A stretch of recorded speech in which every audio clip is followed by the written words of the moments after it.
తగిలే రాళ్ళని పునాది చేసి ఎదగాలని, తరిమే వాళ్ళని హితులుగా తలచి ముందుకెళ్ళాలని,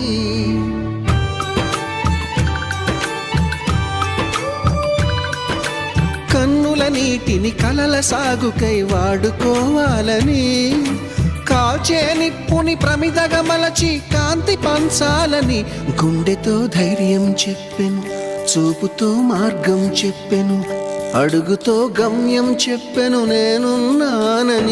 నేనున్నానని నీకేం కాదని, నిన్నటి రాతని మార్చేస్తానని.